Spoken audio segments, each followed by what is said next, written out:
Lo dijo en la primera hora. Muy bien, seguimos 8 de la mañana con 6 minutos en la primera hora a través de Armónica FM y las plataformas digitales del portal Primera Plana. Hoy es viernes 16 de agosto del año 2024. Esta semana fue noticia un pronunciamiento de la AEADE, la Asociación de la Industria Automotriz, respecto del anuncio que en su momento lo abordamos aquí en este espacio, generado por el ministro de Economía y Finanzas sobre una recalificación de los vehículos híbridos que ha abierto un debate entre los importadores y la industria automotriz local. Cito la nota que publica diario El Universo, es una nota publicada el día de ayer, actualizada ayer a las 14 horas con 30 minutos. Una posible recalificación de los vehículos híbridos en Ecuador para que parte de este grupo de autos empiece a pagar impuesto a los consumos especiales y se abrió el debate en el sector automotor entre la industria local que impulsa la recalificación y los importadores, es decir, AEADE, que aseguran que habrá un impacto negativo para el sector si se da lugar a este cambio de normativa sin que haya un análisis técnico transparente. Actualmente, dice la nota, los híbridos están exentos de pagar ICE y tampoco cancelan aranceles los híbridos de hasta 2.000 centímetros cúbicos, aunque sí pagan IVA. Sin embargo, la semana pasada, AEADE mostró su preocupación ante las declaraciones de las autoridades del gobierno sobre los autos híbridos. El gremio ha planteado que se instalen mesas de diálogo con autoridades para evaluar, definir o actualizar las políticas públicas de manera transparente. Quiero pedirle una reacción sobre este tema a David Molina, que está con nosotros. Él es director ejecutivo de la Cámara de la Industria Automotriz Ecuatoriana, SINAE. En cambio, David representa a la industria automotriz local. AEADE representa al sector de importadores. Pero, ¿cuál es la opinión de la industria local que representa David Molina sobre este tema? David, bienvenido, buen día, qué gusto. Buenos días, un saludo cordial a toda la distinguida audiencia. ¿Cómo han visto ustedes la reacción de AEADE?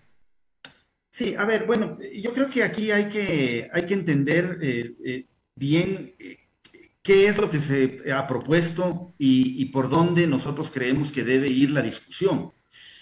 Porque se ha tergiversado el asunto. Aquí no se trata de subir aranceles. Yo creo que ahí partimos de una premisa equivocada. La propuesta que ha hecho el ministro, la que nosotros respaldamos, no es la de subir aranceles a unos vehículos híbridos.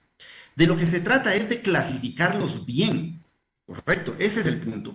Porque hay vehículos que no son vehículos híbridos y que entran con beneficios como si lo fueran. Entonces, la propuesta, o digamos la reflexión que nosotros hacemos, es que si hay un vehículo que se dice híbrido, que no cumple con unas características claras de ahorro en el consumo de combustible, en las emisiones de CO2, esos deben competir y pagar los impuestos como un vehículo a combustión. Y esto no lo digo yo, Fabricio, y quizás eso es lo que no se está entendiendo. La Organización Mundial de Aduanas, que es, digamos, el órgano multilateral que regula los aspectos aduaneros, ya definió, y esto no es un tema nuevo, es un tema del año 2021, en abril del año 2021, en la sesión número 67, ya determinó para un caso particular o para un grupo, para un caso específico de un tipo de vehículo con una potencia específica, que se comercializa como mild hybrid, como un vehículo de hibridación suave, llamémoslo así, da unas especificaciones del tipo de vehículo y dice una cosa muy, muy importante. Dice, estos vehículos no tienen un exclusivo motor eléctrico para la propulsión. Es decir, la OMA ya dice, estos vehículos mild hybrid, este caso particular que está analizando en la decisión, este vehículo que no tiene un sistema exclusivo de propulsión del vehículo a través de un sistema eléctrico, no es un vehículo híbrido y debe ser clasificado, dice el documento, en la partida 870322, que corresponde a un vehículo a combustión. Entonces, no se trata realmente de decir se está proponiendo subir los aranceles o subir los impuestos. No, se trata de que los vehículos híbridos reales, los que cumplen con las condiciones específicas de ahorro de combustible, de ahorro en emisiones de CO2, sigan conservando porque en ese caso particular sí la sociedad recibe, digamos, un beneficio en términos de ahorro de combustible. Pero en el 80% de los vehículos híbridos que se comercializan en el país, no cumplen esa característica. Son estos mild hybrid que son básicamente vehículos a combustión. Ese 20%, ya que sí serían híbridos, usted dice tienen que tener las condiciones completas de híbridos. ¿Cuáles son esas condiciones? ¿Cuáles son los híbridos verdaderos que sí deberían estar sujetos a estos incentivos? Partamos de la propia definición de la OMA cuando toma cuando de alguna manera orienta a las aduanas a identificar en dónde está el punto de quiebre, ¿no es cierto? Cuando dice, estos vehículos a los cuales la OMA recomienda la clasificación como vehículo a combustión, dice, no tiene un motor eléctrico que propulse el vehículo. Por lo tanto, ¿qué vehículos son los que deben de alguna manera conservar ciertos incentivos, deben ser clasificados como híbridos de manera adecuada? Son aquellos que tienen una potencia, un motor eléctrico y una batería lo suficientemente potentes como para poder traccionar el vehículo. ¿Me explico? Yo mañana pongo en un vehículo, pongo una batería muy chiquitita. Voy a ridiculizar, obviamente esto no es así no es que está ocurriendo esto, pero yo mañana pongo una pila de un carro de juguete y le pongo un motorcito eléctrico pequeño y lo conecto de alguna manera al sistema de propulsión. Entonces yo puedo justificar que ese vehículo es un vehículo híbrido, pero ese motor y esa batería, ¿no es cierto? Que en el caso de la OMA habla, por ejemplo, incluso llega a decir que una batería o un motor eléctrico que tenga apenas 14 caballos de fuerza no es capaz de mover un vehículo, entonces clasifíquele como vehículo eléctrico. Entonces, hay vehículos que tienen unas baterías y un motor eléctrico que no son capaces de propulsar el vehículo. Por lo tanto, el vehículo siempre funciona, siempre se propulsa, siempre se moviliza con el motor a combustión y siempre está emitiendo CO2. Ahora, hay otros vehículos híbridos que sí tienen la configuración de una batería más grande, que almacena más energía, de un motor eléctrico con mayor potencia, que de manera aislada puede hacer que solamente funcione el motor eléctrico en determinados tramos y en determinadas, ¿cómo se dice?, en determinadas autonomías. Entonces, esos vehículos claramente le ahorran combustible y CO2 porque en un momento determinado solamente está funcionando el motor eléctrico. Y hay los vehículos enchufables, que es a lo que se refirió el ministro de Finanzas, me parece que en la declaración que originó, digamos, todo este debate. Hay unos vehículos híbridos que son enchufables, es decir, se conecta la batería a una carga, una fuente externa, y esos vehículos ya dan, digamos, una autonomía muchísimo mayor, son prácticamente vehículos eléctricos con un motor a combustión de soporte para trayectos más largos. Entonces, no se trata, y se ha tratado de posicionar la idea de que nosotros estamos buscando un incremento de aranceles a los vehículos híbridos, y eso no es correcto. Lo que nosotros estamos diciendo es, aquellos híbridos de verdad, ok, pero aquellos híbridos que no son de verdad, pues clasifíquelos como lo que son. O sea, usted lo que están diciendo, ustedes con esta explicación, David, lo que están diciendo es que no todos los que se presentan como híbridos son híbridos. Eso es todo. Y aquellos que no son híbridos, desde su punto de vista, sí deberían, no es que aumentar impuestos, sino pagar los impuestos. A ver, aquí hay una precisión, para no generar ninguna suspicacia ni ninguna controversia equivocada. La norma ecuatoriana, por eso se pide una reclasificación. O sea, la norma ecuatoriana es tan amplia que permite que esos vehículos que no son híbridos entren como híbridos, ¿correcto? Es decir, el arancel ecuatoriano determina que para que un vehículo híbrido ingrese al país, tiene que tener el motor eléctrico y tiene que tener el motor a combustión. No determina una potencia específica. ¿Qué pedimos nosotros? Específicamente, que basada en una definición de la OMA, se establezca una reclasificación para que esos vehículos híbridos que no son híbridos ya no puedan ingresar como vehículos híbridos, sino como lo que son. Mire, Esto originó en Colombia una acción de investigación para determinar si en esa forma como están ingresando esos vehículos constituye o no un contrabando técnico en ese país.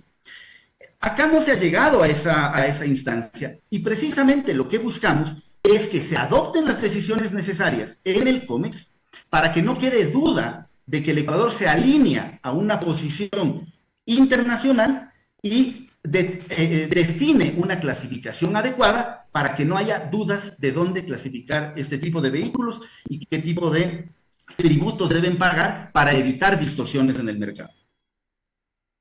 Ahora bien, David, usted había mencionado al inicio, y también lo cita la nota que mencioné de Diario El Universo, los vehículos mild hybrid. ¿Cuáles son esos? ¿Y por qué se habla de una competencia desigual con la industria local?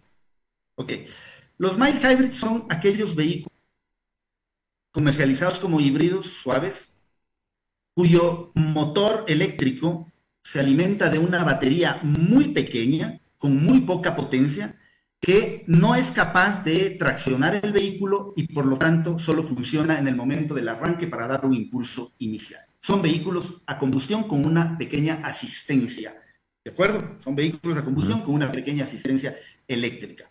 Hay vehículos a combustión que pueden tener tecnologías sin incorporar elementos electrificados iguales o más niveles de ahorro de combustible. Ahora, ¿por qué hay una competencia desleal? Y no solo con la industria nacional, ojo, no solo con la industria nacional. Y es que un vehículo que se ensambla en el país tiene 0% de arancel en los materiales importados, pero condicionado a la incorporación del 19% de partes y piezas locales. Los vehículos híbridos tienen 0% de arancel, condicionado en principio a que no haya emisiones al ambiente, pero ya hemos dicho que estos vehículos mild sí generan iguales emisiones al ambiente. Luego, los vehículos que se ensamblan en el país, o cualquier vehículo a combustión, paga impuesto a los consumos especiales. Un vehículo que se ensambla en el país paga un impuesto a los consumos especiales que puede ir entre el 5 y el 15% dependiendo del rango de precio del vehículo que se ensambla en el país. Los vehículos híbridos, mild hybrid, no pagan impuesto a los consumos especiales. Entonces, ahí hay una competencia desleal, porque son dos vehículos que tienen, que van a tener el mismo o similar, para no se puede ser exacto en esta precisión, similares características o similares condiciones en términos de la eficiencia en el consumo de combustible. Pero los unos pagan impuesto a los consumos especiales, los otros no pagan impuesto a los consumos especiales. Nosotros le dijimos al ministro de Finanzas en su momento, esto hay que resolverlo. Y una alternativa viable que nosotros veíamos era, bueno, hay que bajar el impuesto a los consumos especiales a los vehículos de fabricación nacional o aquellos que estén en el segmento, para que puedan competir en igualdad de condiciones con aquellos que ya tienen esta exoneración, no están cumpliendo digamos, un objetivo específico en términos ambientales.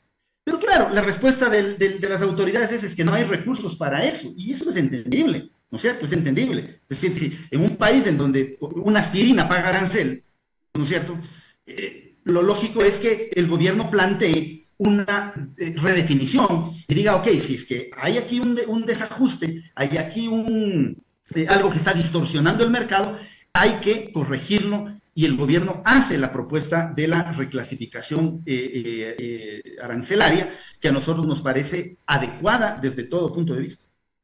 Hay una publicación del diario El Espectador de Colombia, porque esto, digamos, esto que estamos conversando ahora mismo y que está siendo materia de alguna forma de debate en el Ecuador, también se debatió en Colombia, y El Espectador de Colombia hablaba de una investigación de la DIAN, que es este organismo que se encarga del control aduanero en Colombia, a los vehículos mild hybrid. Dice la nota del Espectador, este diario tuvo acceso a un documento del 13 de mayo en el que la entidad pone en conocimiento del superintendente de Industria y Comercio la situación para que se realicen las investigaciones por la compra y comercialización comercialización de estos vehículos por parte de importadores y comercializadores en el marco de las normas de competencia, especialmente de protección al consumidor y a la libre competencia. Según la ley 1964 del 2019, los vehículos eléctricos son impulsados exclusivamente por uno o más motores eléctricos que obtienen corriente de un sistema de almacenamiento de energía recargable, como baterías u otros dispositivos portátiles, y no cuentan con motores de combustión interna, que es un poco la explicación que estaba generando David en esta mañana. En sentido técnico, dice la nota, los híbridos ligeros no entran en la categoría de vehículo eléctrico y tampoco de híbrido completo. Como confirmó a este diario hace un mes la subdirectora de Fiscalización Aduanera de la DIAN, hasta 2020 son más de 2,000 los vehículos de tipo comercializados que tuvieron acceso a beneficios tributarios sin cumplir con los requisitos. Esto equivale a más de 25,000 millones de pesos. Tras revisar fichas técnicas, la DIAN emprendió procesos administrativos contra 7 marcas de vehículos y busca establecer si corresponden a situaciones de, entre comillas, contrabando técnico, que ameriten procesos sancionatorios. La investigación también busca verificar la correcta clasificación y, si es el caso, que las marcas paguen el 14% de IVA, en Colombia se paga 14%, que dejaron de cancelar. En esta categoría de autos híbridos actualmente hay algunos de los modelos disponibles, ahí mencionan algunos de los modelos. Pero me llama la atención este término, contrabando técnico, para referirse a esto. ¿Podría ser ese término aplicable en el Ecuador, David Molina? A ver, esa es una pregunta importante porque, a ver, ¿cómo se determina un contrabando técnico cuando un producto cualquiera ingresa por una partida que no le corresponde? Ese es, digamos, el término adecuado. Sin embargo, aquí no nos corresponde a nosotros hacer un juicio sobre aquello, ¿no es cierto? Lo que nosotros estamos alertando es que esa posibilidad, dado que en Colombia ocurrió, ¿no es cierto? Porque es el mismo caso, es exactamente el mismo caso, el mismo génesis del tema. Y en Colombia ocurrió esta interpretación que hace la autoridad aduanera. Más bien, lo que nosotros pedimos es que acá el gobierno anticipe acciones para que deje absolutamente claro cuál es el régimen, o mejor dicho, cuál es el camino arancelario, la regla arancelaria, la partida arancelaria específica sobre la cual deben ser importados estos vehículos, justamente para evitar cualquiera de estas interpretaciones en uno o en otro sentido. Ahora, si es que no se toma una decisión, y queda abierta a una interpretación, como quedó en Colombia, que obviamente los importadores interpretaban de la forma como leen el arancel de importaciones, el gobierno colombiano interpretó más o menos lo que dice la OMA, que es un organismo internacional, y entonces inicia un litigio para determinar, o una investigación para determinar si existe o no un contrabando técnico. Entonces, eventualmente las autoridades ecuatorianas podrían en algún momento también empezar a mirar esta situación. Obviamente, pero ¿qué se denominaría contrabando técnico específicamente, David? Eso explicaba. Un contrabando técnico es cuando un producto importado ingresa por una partida arancelaria distinta a la que le corresponde, y en esa partida distinta a la que le corresponde paga impuestos menores que con aquella que le correspondería. Ahí se configura, digamos, un concepto de contrabando técnico. Pasa mucho en muchos sectores. En el sector textil, por ejemplo, es habitual que hayan este tipo de contrabandos. En el sector de vidrios automotrices también ocurre. Ingresan parabrisas por la partida de ventanas, porque las partidas de ventanas pagan menos aranceles que los de los parabrisas.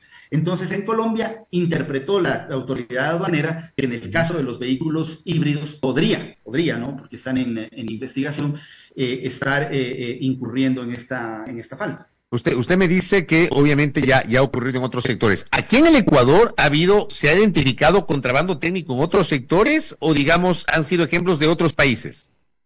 No, aquí en el Ecuador hay... En el ámbito textil.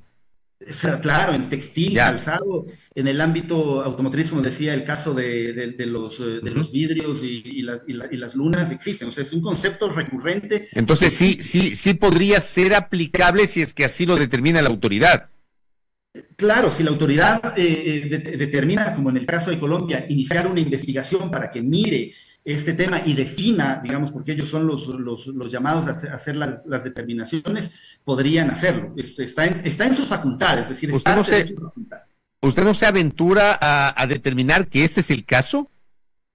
No, no soy yo quien para determinar, porque no soy la autoridad competente para aquello. Lo que estamos nosotros es alertando que aquí está ocurriendo un tema muy complejo, porque por un lado tienes una definición de la Organización Mundial de Aduanas, ¿no es cierto?, que ya determina que esos vehículos tienen que entrar por una partida diferente por la cual están ingresando ahora. ¿Qué le corresponde al gobierno? Si es que la autoridad aduanera considera que ahí hay un vacío y que digamos que no hay, hay puntos de interpretación, bueno, hemos pedido que se aclare y se reclasifique y dejen con absoluta claridad por dónde deben ingresar esos vehículos. Ahora, si no se toma una decisión y eso queda abierto, pues en cualquier momento va a haber y va a ocurrir que la autoridad aduanera va a tomar alguna definición como la tomó en Colombia. David, aquí uno de nuestros oyentes, que además es un académico, me escribe y me dice: lo mejor sería es que se hagan pruebas locales aquí en Ecuador para verificar los rendimientos energéticos, ahorros de emisiones, de tal manera de etiquetar apropiada y técnicamente los vehículos. Ahora se hace solo una validación documental de lo que presenta el importador, no se hacen pruebas. A esto se ha negado sistemáticamente la Agencia de Tránsito para no incomodar ni a importadores ni a ensambladores. Si no, miren, dependemos de lo que diga el fabricante. Lo mismo ocurre con frenos, airbags y otros elementos. Ellos dicen que sí cumplen, pero no se verifica localmente. ¿Qué le parece a usted esta opinión del oyente? Digamos que ese es el deber ser, ¿no? Es decir, en un mundo ideal uno debería establecer los incentivos no en función de su tecnología, sino en función del efecto que genera, es decir, un vehículo 100% eléctrico, cero emisiones al ambiente, y ahí ir viendo hasta aquellos que son más contaminantes, digamos, eso es correcto, es una visión correcta. Pero es un tema muy complicado precisamente por lo que advierte el oyente, ¿no? Es decir, se tendría que tener una infraestructura muy, muy grande para hacer las pruebas, que no las tenemos. Ecuador es complejo porque no es que no se hacen pruebas, ¿no? Es decir, los vehículos tienen que cumplir normativa internacional, pero las pruebas no se las hacen aquí, en la altura, digamos, en el caso de Quito. Son pruebas documentadas, son pruebas que se hacen y acá se presentan los documentos de las pruebas realizadas en aquellos laboratorios que están acreditados. Pero es correcto lo que el oyente dice, es decir, habría que pensar en una medida de esa naturaleza, pero por experiencia en Brasil, por ejemplo, llevan años intentando implementar este tema. Esto no es un problema que no se lo implementa en el Ecuador porque no se quiere en realidad, sino porque requiere de mucha infraestructura local para que todos los vehículos, entiendo yo que esa es la preocupación, tengan una única prueba, ¿no es cierto?, que se la haga aquí y se la pueda medir. Como deber ser me parece que es correcto. Ya en la implementación sí me parece que va un poco más allá de la voluntad o no de querer hacerlo, sino de si existe o no una infraestructura adecuada para poder hacerlo. Y un último aporte que recibo, el acuerdo de Dubái en la COP28, donde se establecen una serie de compromisos: objetivo 2030, reducción del carbón, cero emisiones, abandono de combustibles fósiles, desarrollo de tecnologías limpias, reducción de gases distintos al CO2, transporte sostenible, eliminación de subvenciones ineficientes, dice acá. Y acá me dicen: estos son algunos de los resultados de la COP28. Ecuador estuvo allí, es parte de este acuerdo. Conforme a esos resultados, es más que justificable revisar lo que está sucediendo con estos vehículos disfrazados de híbridos, me dicen acá. Sí, es nuestra línea de pensamiento. Nosotros no estamos cuestionando la tecnología como tal. Los vehículos pueden comercializarse y que se comercialicen, y si el consumidor los quiere adquirir, que los adquiera, pero diciéndole lo que es y compitiendo en igualdad de condiciones con aquellos que tienen más o menos las mismas características en términos de emisiones. Y con esto termino, David. ¿Ustedes estarían de acuerdo con que se instalen mesas técnicas de diálogo, como ha planteado en cambio el gremio de los importadores? Sí, es decir, el diálogo siempre es beneficioso, pero yo debo aclarar algo. Ese diálogo ya se lo intentó hacer hace más de un año, cuando se revisó la nota técnica 2656.